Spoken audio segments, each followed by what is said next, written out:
My name is Samantha, and for the first 25 years of my life, I was a ghost in my own family, living in the shadow of a sister I adored and a mother I could never please. I'm 35 now, and I've spent the last decade trying to build a life on the other side of the world, a life where my own reflection was enough. I thought I had succeeded, that I had outrun the ghosts of my past. But I never expected that a single disastrous family dinner would not only expose a decade of lies, but also give me the one thing I thought I had lost forever: a second chance. The truth, I learned, has a funny way of waiting for you, even when you've given up on it completely. Before I dive into the story of how my mother's cruelest betrayal came to light and changed everything, I'd love to know where you're all watching from today. Let me know in the comments below. And if you've ever felt like you weren't good enough for your own family, go ahead and hit that like button, so I know I'm not alone. And if you're new here, make sure you subscribe to join our community of storytellers and survivors. We're glad to have you. Growing up, our family was a solar system with a single blazing sun, my older sister, Lila. And I was Pluto, a distant, cold afterthought. Lila was everything our mother, Eleanor, had ever wanted in a daughter. She was beautiful in that effortless, classic way that made people stop and stare. Her hair was a cascade of honey-blonde silk, her eyes the color of a summer sky. She was a straight-A student, the captain of the debate team, the homecoming queen. She glided through life, collecting accolades and admiration as if they were wildflowers in a meadow. Our mother would preen whenever Lila entered a room, her voice softening, her smile becoming genuine. "That's my Lila," she'd say, a proprietary gleam in her eye. And I, standing a few feet away, would feel myself shrink. I wasn't ugly, but next to Lila's radiance, I was muted. My hair was a plain mouse-brown. My features were pleasant but forgettable. I was the quiet one, the bookish one, the one who preferred sketching in a notebook to commanding a room. In our mother's eyes, this made me a disappointment. A pale imitation. A first draft that had been crumpled up and tossed aside in favor of the final, perfect copy. The comparisons were constant and merciless. If Lila got an A+ on a paper, Mother would mount it on the refrigerator. When I brought home an A, she'd nod curtly and ask, "Was Lila's professor for this class more difficult?" If I won a local art competition for a charcoal drawing I'd poured my soul into, she'd glance at the certificate and remark, "It's nice you have a little hobby, dear. Lila is considering law school, you know. Real ambition." Her words were like 1,000 tiny cuts, each one small and insignificant on its own, but together they left me bleeding invisibly. My father, a quiet, gentle man, was a peripheral figure in our family's emotional landscape. He saw the dynamic, I think. I would sometimes catch a flicker of sadness in his eyes as he watched Eleanor praise Lila while dismissing me. But he was a man who avoided conflict at all costs. He would retreat into his study, the scent of old books and pipe tobacco his shield against the quiet warfare in his own home. He loved me, I knew, in his own passive way, but he never intervened. He never stood up for me. And so, his silence became a form of complicity, leaving me to navigate the treacherous terrain of my mother's conditional love alone. Lila, for her part, was never intentionally cruel. In fact, she was often my only ally. She would share her clothes with me, help me with my homework, and sometimes, late at night, she would slip into my room and confess her own anxieties. "Mom puts so much pressure on me, Sam," she'd whisper in the dark. "It's like I'm not allowed to fail. Sometimes I wish I could just be, you. Quiet. Free." I never understood what she meant. From my vantage point, she was the definition of free. The world was her oyster. But I would listen and I would comfort her, because I loved my sister fiercely. I didn't resent her for being the golden child. I resented the system that had cast us in these roles. I just wanted to be seen. I wanted one person in my family, just one, to look at me and see not what I wasn't, but what I was. That person arrived in my life during my senior year of college. His name was Alex. He was a graduate student in the architecture program, and I met him in the university library. I was huddled in a corral, frantically trying to finish a paper on Renaissance art, when a gentle voice said, "You look like you could use this." I looked up and saw a man with kind, crinkling eyes and a warm smile holding out a steaming mug of coffee. He had dark, messy hair that fell into his eyes and hands that were smudged with graphite. We started talking, and we didn't stop for 3 hours. He wasn't just an architect, he was a dreamer. He didn't want to build sterile skyscrapers for faceless corporations. He wanted to design sustainable community centers, affordable housing with green roofs, spaces that brought people together. He listened to me talk about my art with an intensity no one, not even my professors, ever had. He looked at my sketches not as a nice little hobby, but as a genuine talent. "You see the world differently, Sam," he said, his fingers gently tracing the lines of a drawing I'd made of a gnarled old tree. "You see the soul in things." With Alex, for the first time in my life, I felt like the sun. Our relationship was a quiet, beautiful thing.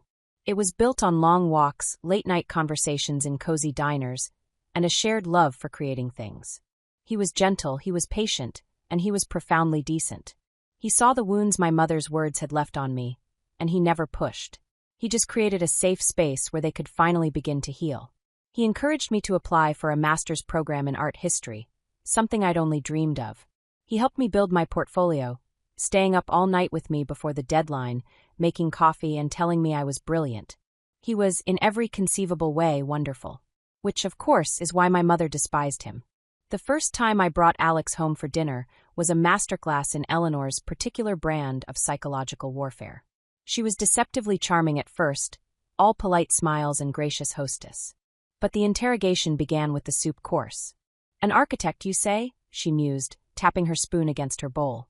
"Lila is dating a young man who's just made partner at his father's investment firm. He drives a Porsche. What kind of buildings do you design, Alex?" Alex, bless his heart, launched into a passionate explanation of a community garden project he was designing for an underserved neighborhood. He spoke of passive solar heating and reclaimed materials. He was earnest and brilliant. My mother listened with a look of detached pity. "How quaint," she said when he finished, the word hanging in the air like poison gas. "So not a lot of money in that, I imagine. It's a noble calling, I suppose. For some." From that day on, she began her systematic campaign to dismantle our relationship. It was never overt, never a single, dramatic confrontation. It was a slow, steady drip of venom. She would pull me aside for mother-daughter chats. "Samantha, darling, you have to be realistic," she'd say, her voice oozing with false concern. "A man's ambition is a reflection of his character. Alex is a sweet boy, but he lacks drive. He's content with his little projects. Is that really the kind of life you want? A life of settling?" She would praise Lila's boyfriend, Richard, endlessly. "Richard is taking Lila to Paris for the weekend. He understands that a woman like Lila deserves the best." The implication was clear. I deserved Alex, and Alex was second-rate. She began to invent small lies, seeds of doubt planted so skillfully I barely noticed them at first. She'd mentioned seeing Alex's car parked near a bar late at night, when he was supposed to be working. "I'm sure it's nothing, dear," she'd say with a dismissive wave of her hand. "He's young. He's entitled to have his fun." When I'd ask Alex about it, he'd look utterly confused. "I was at the studio until 2 in the morning, Sam. You know that." I believed him, of course, but a tiny, insidious splinter of doubt had been lodged in my mind. Then the attacks grew bolder. She started talking to Alex directly, when I wasn't around. He told me about it later, his face etched with confusion and hurt. She had apparently expressed her worries about me. "Samantha is more fragile than she appears," she had told him. "She has these moods. She can be quite possessive. I just want you to be prepared." She was painting a picture of me as unstable, a burden he would eventually have to bear. Despite it all, our love felt strong enough to weather the storm. A year after that first disastrous dinner, Alex asked me to marry him. He did it on a windswept beach at sunset, with a simple, elegant ring he'd designed himself. It wasn't a massive diamond. It was a beautiful uncut sapphire, the color of the deep ocean. It was perfect. It was us. I said yes without a moment's hesitation. For a few blissful weeks, I thought we had won. I had been accepted into a prestigious master's program in Florence, a dream I was going to defer for a year, so we could get married. We were going to build a life together, a life far away from the chill of my mother's disapproval. I was naive. I had underestimated her. When I told my mother the news, her smile was a thin, brittle thing. "Engaged? Well, that's a decision." She insisted on throwing us an engagement party at the family home. I should have known it was a trap. The party was a nightmare. My mother had invited all of her wealthy, judgmental friends, and she paraded Alex around like a bizarre curiosity. I overheard one of her friends, a woman with a face pulled tight from too much surgery, whisper, "He's the architect? He looks bohemian." My mother's piece de resistance was the toast. She stood, champagne flute in hand, and spoke about Lila's brilliant future with Richard, the investment banker. Then she turned to me. "And to Samantha, she said, her voice dripping with condescension, who has always followed her passions. We wish her and Alex all the best in their cozy little life. The word cozy was delivered with the same contempt as if she'd said squalid. I felt a hot flush of shame creep up my neck.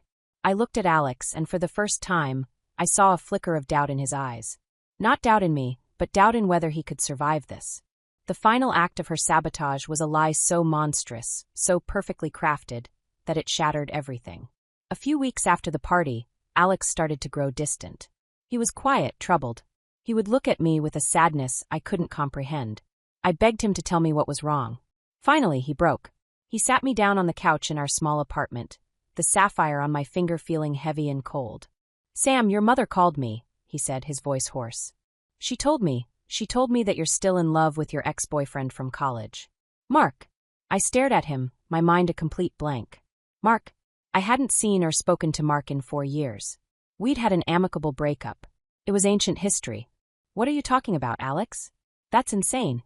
He shook his head, his eyes filled with a pain that tore me apart. "She said you told her you were making a mistake. That you were only marrying me for security because your art career wasn't taking off. She said you felt trapped." Every word was a hammer blow. It was a lie so grotesque, yet so plausible from her twisted perspective. It combined my perceived lack of ambition with a betrayal of his love. It was the perfect poison. "Alex, no," I sobbed, reaching for him. "You have to believe me. She's lying. She's always hated us, she's been trying to break us up from the beginning. But the damage was done. My mother had spent a year painting me as fragile, possessive, and unstable. This lie was the final masterful stroke on that canvas. Alex, a man who valued honesty and integrity above all else, was caught in an impossible position. He loved me, but he had been told by my own mother that our entire relationship was a sham. He looked at me, his face a mask of agony. "I don't know what to believe, Sam," he whispered. And that was the end. He couldn't look at me without seeing the ghost of a lie. The trust, the very bedrock of our love, had been fractured beyond repair. A week later, he moved out. He left the ring on the kitchen counter. The devastation was absolute. It was a physical hollowness, a crushing weight in my chest that made it hard to breathe. I didn't get out of bed for 3 days. Lila came over and tried to comfort me, but she didn't understand the depth of the deception. She thought it was just a terrible breakup. "Mom can be difficult, Sam, but she wouldn't do something like that," she said, and I knew then that I was truly alone. I confronted my mother. She sat in her pristine living room, sipping tea, and denied everything with an icy calm. "Samantha, you're hysterical," she said, her eyes cold. "You're heartbroken, and you're looking for someone to blame. It's a shame it didn't work out with Alex, but I told you he wasn't the right man for you. You need someone with more substance." In that moment, watching her lie so effortlessly, something inside me broke. The part of me that had spent a lifetime craving her approval finally died. It turned to ash. There was nothing left for me here. The master's program in Florence was my only escape. I packed 2 suitcases, sold my car, and bought a one-way ticket. I called my father to say goodbye. He sounded heartbroken. "Sammy, don't go," he pleaded. "We can work this out."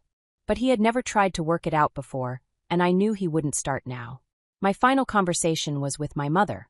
"I'm leaving," I said, my voice devoid of all emotion. "I'm going to Florence. I don't know when I'll be back." She just nodded. "Perhaps some time away will do you good. Give you some perspective." There was no apology. No remorse. Just the cool, dismissive finality of her judgment. I hung up the phone, changed my number, deleted every social media profile I had, and walked out of my old life without a backward glance. I told the few friends I had that I needed a clean break, that I couldn't be reached for a while. I was so broken that I believed the only way to heal was to amputate my entire past. As the plane lifted off the runway, I didn't feel sad. I felt nothing at all. I was a ghost, finally floating free. The first year in Florence was a blur of loneliness and discovery. I lived in a tiny apartment with a window that overlooked a terracotta roofline. I barely spoke the language.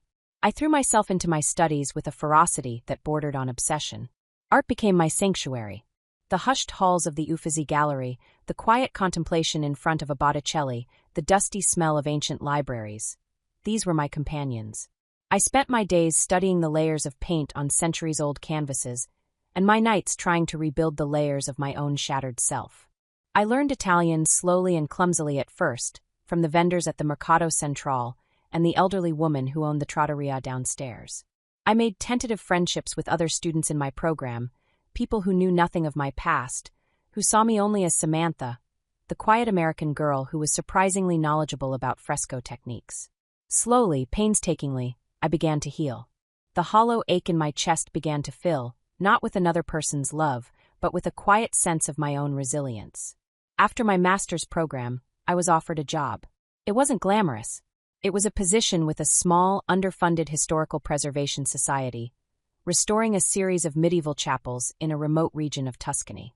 The pay was modest, the work was meticulous and isolating, and I accepted it immediately. It was perfect. It was a world away from everything I had ever known. For 10 years, that was my life. I built a career. I restored forgotten works of art to their former glory. I became fluent in Italian. I had a small circle of dear friends. I even had a few relationships, but I kept my heart guarded, a fortress I was unwilling to let anyone breach. I never spoke to my family. I sent a postcard to my father's office once a year, on his birthday, with no return address. Just a simple thinking of you.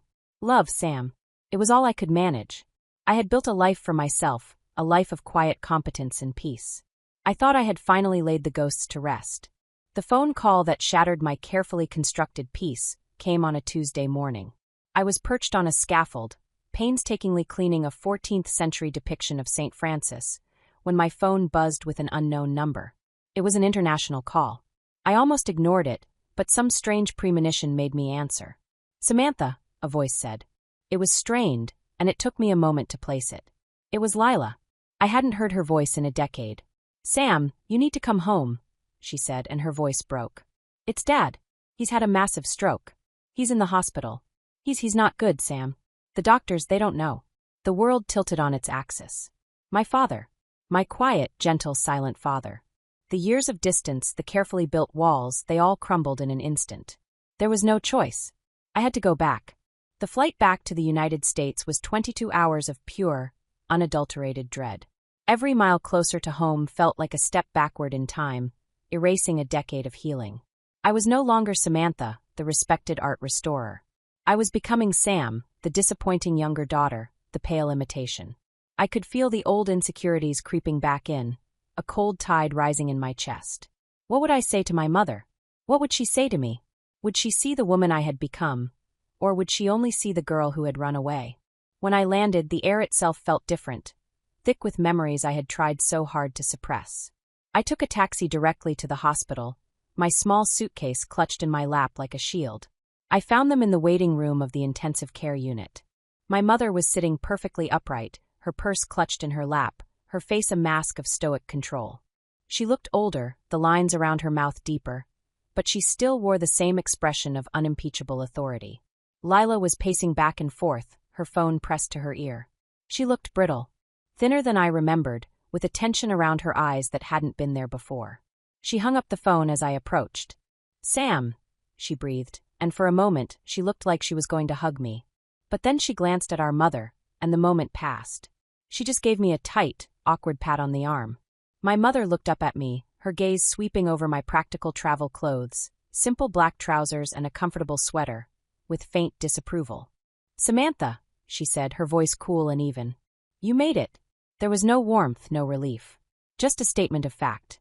It was as if I had just popped out to the shops instead of flying across the world after 10 years of silence. "How is he?" I asked, my voice raspy. "He's stable," she said. "The doctor will be out to speak with us soon. You look tired. The flight must have been dreadful." And just like that, we fell back into our old roles. Her, the unassailable matriarch, and me, the subject of her quiet critique.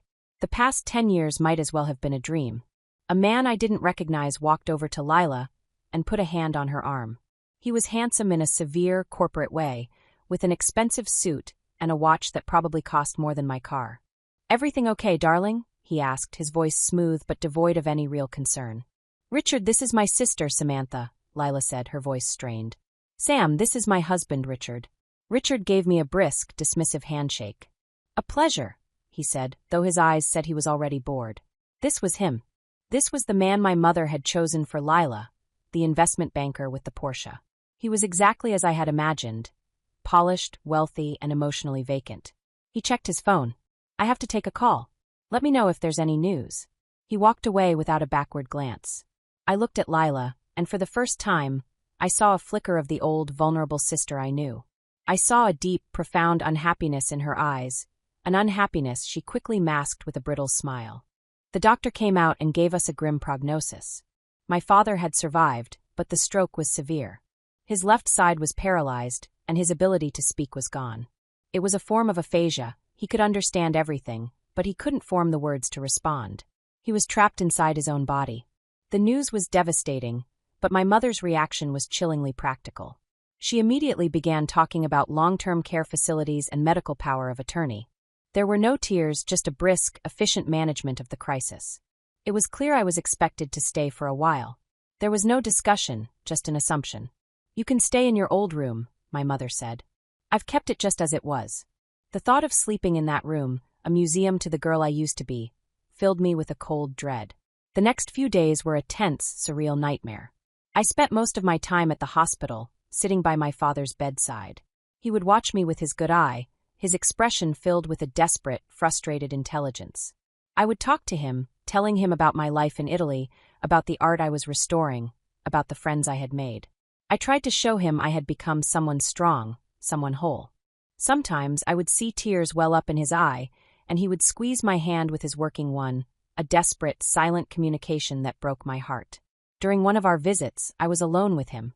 I was telling him about a particularly challenging fresco I had worked on, and he started to make a sound, a low, guttural noise of frustration. He squeezed my hand hard. He was looking at me with such intensity, his brow furrowed. He was trying to tell me something important. "Dad, what is it?" I asked, leaning closer. "Is it about Mom?" His grip tightened. It was a clear, unmistakable yes. But he couldn't say more. He just slumped back against the pillows, exhausted, the moment of connection lost. The interactions with my mother were excruciating. She treated my 10 years away as a strange, selfish sabbatical. "It must be nice to have been able to just run away from all responsibility," she said one afternoon as we sat in the hospital cafeteria. "Lila has been here, dealing with everything. She understands what family means." She criticized my life choices with a casual cruelty. "An art restorer? It sounds so dusty. Are you happy, Samantha? You don't have a husband, no children. You're not getting any younger." Every conversation was a minefield, and I found myself retreating into the same shell of silence I had inhabited as a teenager. My relationship with Lila was just as strained. She was constantly on edge, a bundle of nervous energy. Her life, which had looked so perfect from a distance, was clearly a gilded cage. Richard was rarely around, and when he was, he treated Lila with a condescending indifference. I saw how he belittled her in small ways, questioning her spending, making jokes at her expense. It was a different brand of cruelty from our mother's, but it was cruelty all the same. One evening, I found Lila in the kitchen, staring out the window, a glass of wine in her hand. "I'm glad you're here, Sam," she said, not looking at me. "It's been a lot." I wanted to ask her if she was happy, if this was the life she had wanted. But I couldn't find the words. We were like two strangers who just happened to share a history. To break the suffocating tension, I decided one afternoon to escape the house. I needed to breathe air that wasn't thick with sickness and unspoken resentment. Without thinking, I found myself driving to a small park on the outskirts of town. It had a little wooden bridge over a creek. It was where Alex and I had our first real date. We had bought sandwiches from a local deli and sat on that bridge for hours, our feet dangling over the water, talking about our dreams.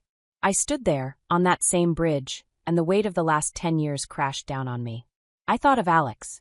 I wondered where he was, if he was happy, if he had a family. I wondered if he ever thought of me. I had forced myself not to look him up, not to search his name on the internet. It was a wound I had to leave alone if I wanted it to scar over. But standing there, in that place so full of our ghosts, the loss felt as fresh and raw as it had a decade ago. I had built a life, yes, but it was a life built on a foundation of profound, unresolved grief. And I knew with a sinking certainty that I couldn't run from it anymore. I was back in the heart of the storm, and the final, devastating truth was waiting for me. The breaking point came a week after my return. My mother, in a bizarre attempt at projecting normalcy, insisted on having a proper family dinner. It was just the 5 of us. Me, my mother, Lila, her husband Richard, and my father, who had been discharged from the hospital that morning. He sat at the head of the table in a specialized wheelchair, his presence a silent, tragic monument to our family's dysfunction. The mood was thick with a tension you could cut with a butter knife. Richard was tapping impatiently at his phone, already bored. My mother was trying to orchestrate the conversation, her voice a brittle, cheerful performance. "Isn't it wonderful to have everyone together again?" she chirped, raising her wine glass. "To family." No one else raised their glass. She directed her attention to me. "So, Samantha, once your father is settled, you'll be heading back to Italy? Back to your little projects?" The condescension was as sharp and familiar as it had been 10 years ago. "My work is important, Mother," I said, my voice tighter than I intended. "I restore priceless pieces of history." "Of course, dear," she said with a dismissive wave. "But it's not a life, is it? No stability. No one to take care of you. You know, if you had been more sensible, like Lila, you could have a life like this."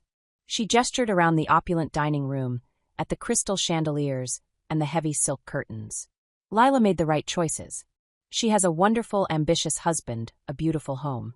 She's secure." I looked over at Lila. Her face was pale, her knuckles white as she gripped her wine glass. Richard didn't even look up from his phone, a smirk playing on his lips. And in that moment, something in Lila finally snapped.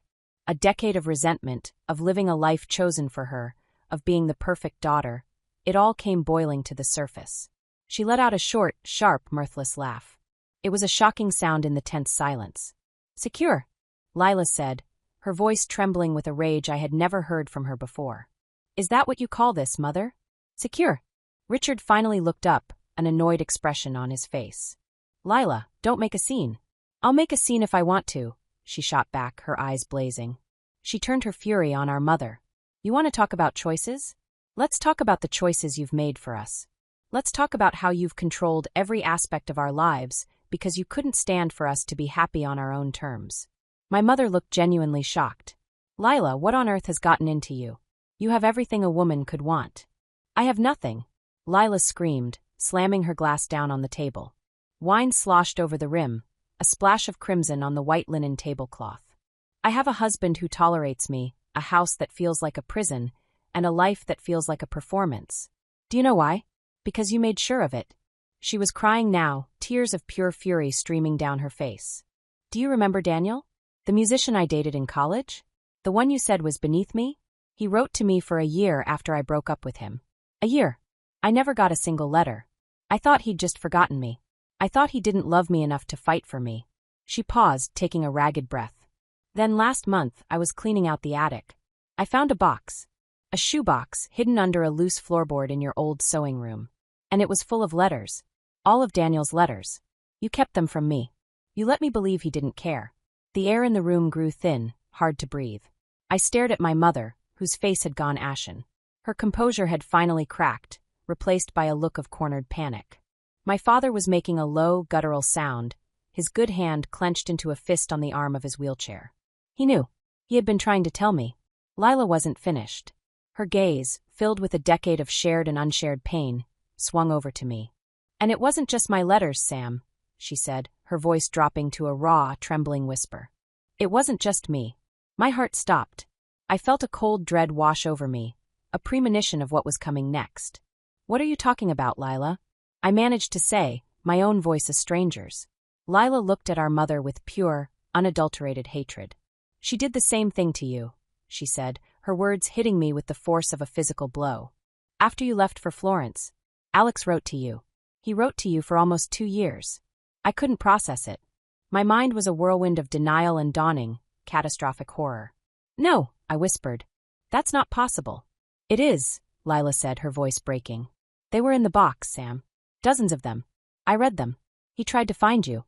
He called the house, and she told him you had instructed the family not to give out your contact information, that you wanted to be left alone. He thought he was respecting your wishes. The letters were his only way of trying to reach you. He wrote about how he'd realized she had manipulated him, how he knew she had lied. He begged you to forgive him. He said he still loved you. He said he would wait for you." The world dissolved into a muffled roar. I looked at my mother. She was staring at her plate, her face a frozen mask of guilt. She couldn't even meet my eyes. 10 years. A decade of my life, built on a foundation of her most monstrous lie. The grief I had carried, the loneliness, the guarded heart, the belief that I had been so easily discarded. It was all a lie. He had tried. He had fought for me, in the only way he could, and she had stolen it. She had stolen my past and my future in one fell swoop. I felt a wave of nausea. I stood up from the table, my chair scraping harshly against the floor. The room was spinning. I looked at my sister, whose face was a mess of tears and regret. I looked at my father, whose silent, trapped agony was the most damning testimony of all. And I looked at my mother, the architect of my life's greatest sorrow. How could you? The words were barely a whisper, but they seemed to echo in the cavernous silence of the room. She said nothing. She just sat there, a shrunken, pathetic figure, her reign of control finally, utterly destroyed.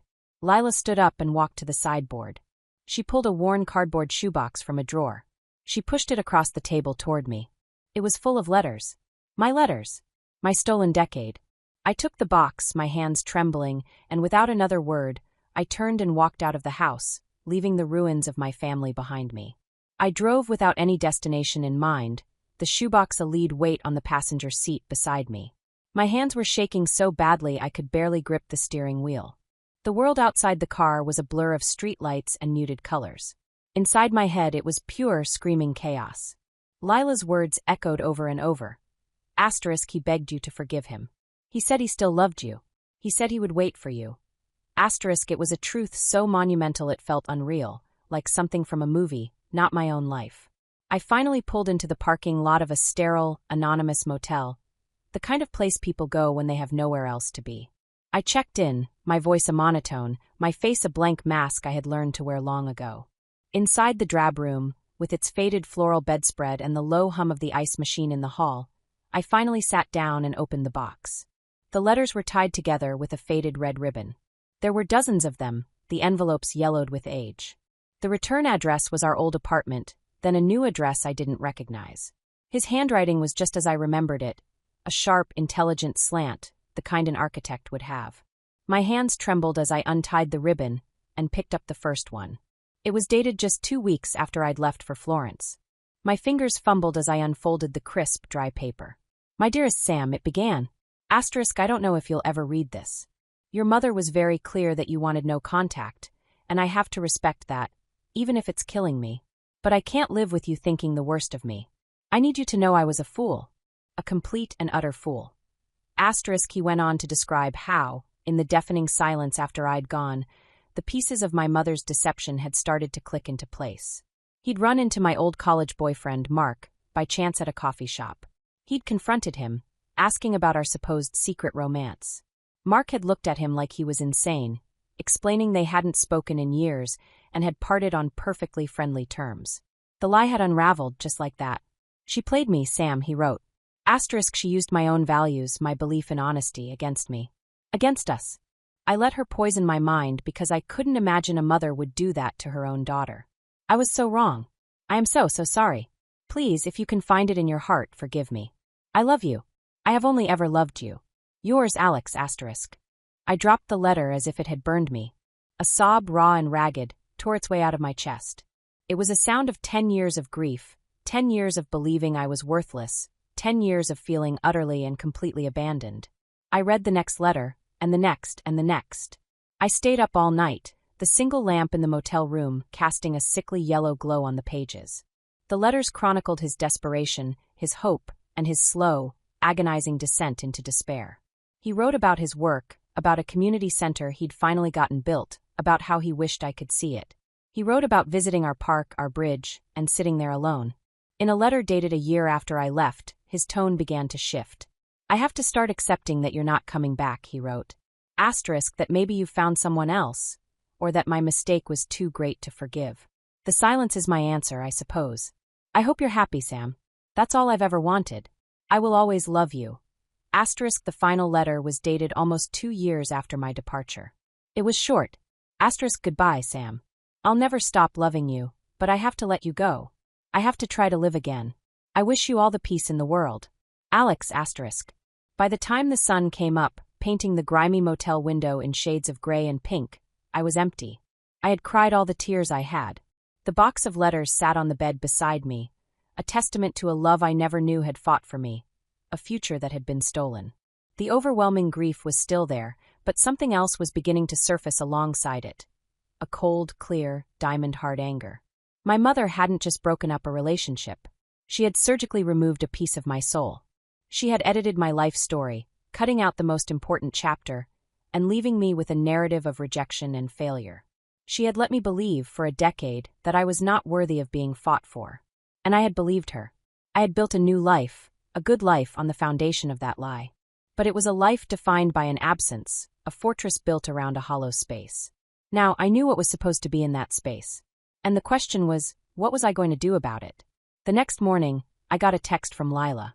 I'm so sorry, Sam. For everything. For not seeing it sooner.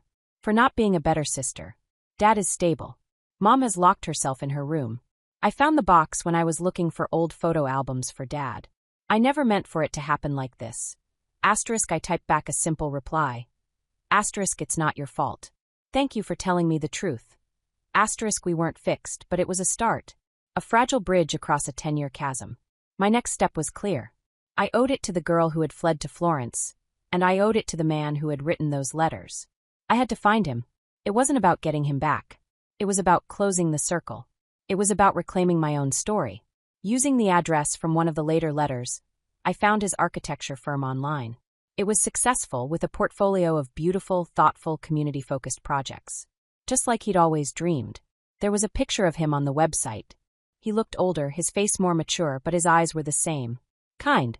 I stared at his email address for a full hour before I finally found the words. Alex, I wrote. I got your letters. All of them. I only just got them. I am so sorry. Can we talk? Samantha. I hit send before I could lose my nerve. The days that followed were a strange limbo. I moved out of my mother's house and stayed at the motel, visiting my father every day. I sat with him, held his hand, and told him I knew.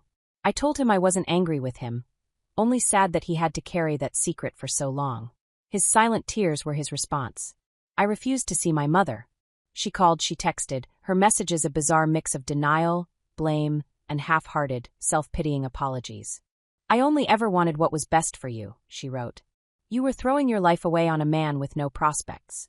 I didn't reply. Her definition of best was a poison I would no longer ingest. I set a boundary of absolute silence. It was a language she had taught me, and now I was using it to protect myself. Lila, meanwhile, was undergoing her own revolution. The dinner had been a cataclysm for her as well. She told me she had given Richard an ultimatum. Marriage counseling or a divorce. He had laughed in her face. So she had packed a bag and moved into a hotel. I'm scared, Sam, she confessed to me over the phone. I have no career, no money of my own. I don't know who I am without him, without her. You're my sister, I told her. And you're stronger than you think. You just started telling the truth. That's the hardest part. For the first time, we were allies, not rivals. 3 days after I sent the email, a reply appeared in my inbox. My heart hammered against my ribs as I opened it. It was just one sentence. Sam. I'm in town for a project. Can you meet me for coffee tomorrow? He gave me the name of a cafe. My past and present were about to collide. I walked into the cafe the next day feeling like a stranger in my own skin. I saw him before he saw me. He was sitting at a small table by the window, staring into a coffee cup. His hair had a few distinguished threads of gray at the temples, and there were fine lines around his eyes, but it was him. My Alex. He looked up as I approached, and his eyes widened. The 10 years fell away in an instant. The air crackled with everything left unsaid. Sam, he breathed. I sat down, my hands trembling. We just looked at each other for a long moment, two ghosts seeing each other for the first time. We talked for 3 hours. We didn't rehash the pain or the blame. There was no need. The letters had said it all. Instead, we talked about the 10 years in between. I told him about Florence, about restoring frescoes in dusty chapels, about the quiet life I had built. He told me about his firm, about the 2 years he'd spent in a deep depression after he'd finally given up hope, and about how he'd poured his energy into his work as a way to heal. He had never married. He said he'd had relationships, but he'd never been able to open his heart completely. A part of him had always been reserved for the girl who had disappeared. I always wondered, he said, his voice thick with emotion. I drove myself crazy thinking about what I could have done differently. I never imagined this. As we talked, I realized something profound. The Samantha he had loved was a girl desperate for validation, a girl who measured her worth by her mother's approval. The woman sitting across from him now was not that girl. I had built my own worth piece by piece, in the quiet solitude of my life abroad. I didn't need him to save me or to validate me. The truth hadn't given me back my old life. It had given me the freedom to start a new one on my own terms. We met again the next day and the day after that. We walked. We talked. We were two different people, getting to know each other all over again. It was slow and cautious and beautiful. There was no talk of getting back together, no pressure. It was just a beginning, a chance to see what might grow in the space that the truth had cleared. A few weeks later, my father was stable enough for me to return to Italy to pack up my life. I had decided to move back to the States, to start my own art restoration consultancy. It was time to come home, but this time, I was coming home to myself. Before I left, I went to see my mother one last time. She looked frail, diminished. The iron control was gone, replaced by a desperate, pleading look. "Samantha, please," she said. "Don't shut me out." I stood in the doorway, not stepping inside. "I'm not shutting you out, Mother," I said, my voice calm and steady. "I'm protecting myself. What you did was unforgivable. I can't have that poison in my life. Maybe one day, if you can truly understand the gravity of what you stole from me, we can talk. But until then, I need space. A lot of it." I saw in her eyes that she still didn't fully grasp it. She was mourning her loss of control, not the pain she had caused. I turned and walked away, and for the first time it didn't hurt. It was just a fact. Lila did leave Richard. She's now enrolled in design school, rediscovering a passion she had buried for years. Our relationship is still a work in progress, but we are learning to be sisters without the shadow of our mother looming over us. And Alex? He and I are taking it one day at a time. We are building something new, on a foundation of truth and the hard-won wisdom of our separate journeys. The pain of the past will always be a part of our story, but it no longer defines it. My mother thought she was protecting her perfect family image, but all she did was reveal how fragile it truly was. She saw me as a pale imitation, but in the end, it was her own life that was inauthentic, built on lies and manipulation. The greatest lesson I learned from all of this is that your worth is not determined by the people who refuse to see it. It is something you build within yourself, brick by brick, until you have created a sanctuary that no one can ever tear down. I learned that healing isn't about forgetting. It's about integrating the truth of your past into the person you are today. For 10 years, I thought my story was a tragedy of lost love and family betrayal. But now I see it differently. It's a story about resilience, about the enduring power of truth, and about the quiet triumph of becoming your own person, not in spite of your wounds, but because of them. So I ask you, what has your journey taught you? Share your own stories of overcoming and finding your strength in the comments below. I read every single one. If this story resonated with you, please give it a like so more people can find it, and don't forget to subscribe to the channel for more stories of truth and transformation. Thank you for listening to my story. Remember that you are the author of your own life, and it is never too late to write a new chapter.